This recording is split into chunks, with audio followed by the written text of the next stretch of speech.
Hello there. Dr. Bill Crawford here, psychologist, speaker, author of 8 books, host of 2 PBS specials.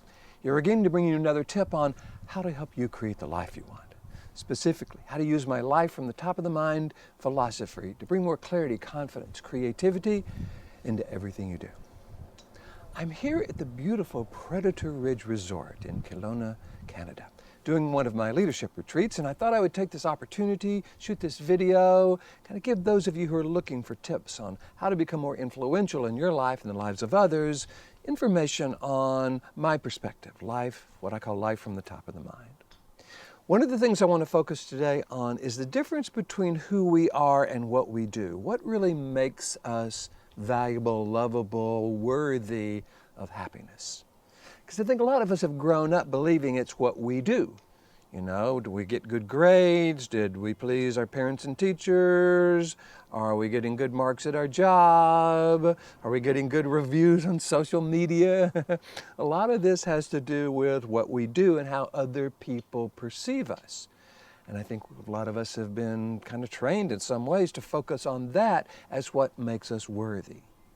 And I'm going to suggest it's really not what we do, not just what we do. Certainly it's part of that, but it's really more of who we are.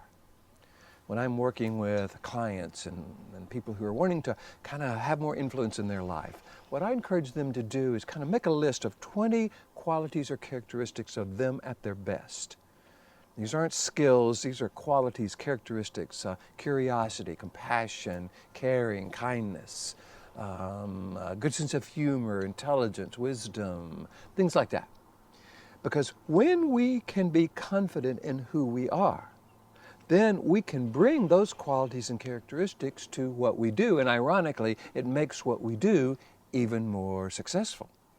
But when what we do is the focus, kind of pleasing others, making sure other people kind of value what we do, sometimes they are and sometimes they are not.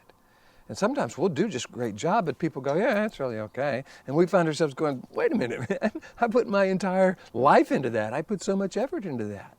And we're not really given that praise that we're looking for. And we feel less than in some ways, less than worthy, less than lovable. And I think our challenge is to not focus on that. Because when people are reviewing us, perceiving us, they're really looking through their own lens. Sometimes that's a really clear lens, they see us accurately. Other times that is not a clear lens at all. It has to do with how they see life in general, or what's going on in their life at the moment. Maybe there's something they're dealing with that they just can't see us, in a healthy way. So what I encourage people to do instead is to get really clear about who you are at your best and make that what I call your highest purpose. The most important thing in your life. What if we did that? Kind of got this list of 20 qualities and characteristics and went into the morning practicing that, being that way.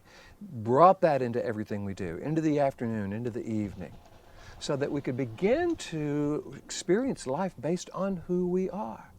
Because the good news about that is something we can take anywhere. We can take from situation to situation, relationship to relationship, job to job. That never changes. And it allows us to bring our best to our relationship, our parenting, our job, our employer, our employee. And in doing so, I think we actually serve the world better. But we're not focusing on serving the world as our main goal here.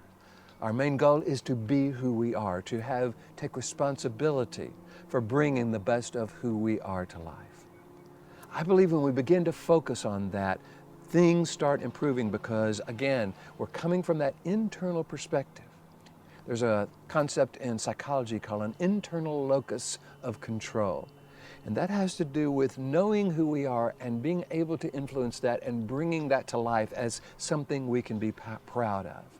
When we do that, I think even when we do something and people don't really see it the way we want to or recognize us the way we'd like to be, we can go, okay, well, I still know who I am. And we can move on to the next situation, clear about that concept.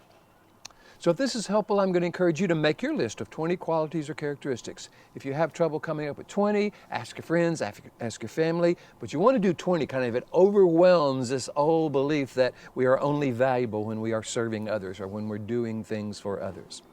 And then practice waking up in the morning, choosing 2 or 3 of those, bringing them into the morning. Stopping around noontime, choosing 2 or 3 of those, bringing them into the afternoon.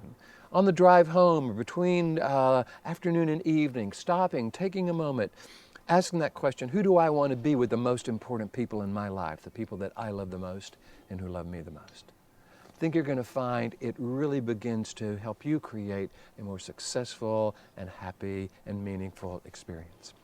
Hey, if you want me to come to your organization, talk about how do we bring our best to others and bring our best to life and take responsibility for who we are, I do that. It's what I get to do. I get to go around the world doing that. I'm here in Canada doing that now. Just go to my website, billcrawfordphd.com, hit the contact button, let me know what you're interested in.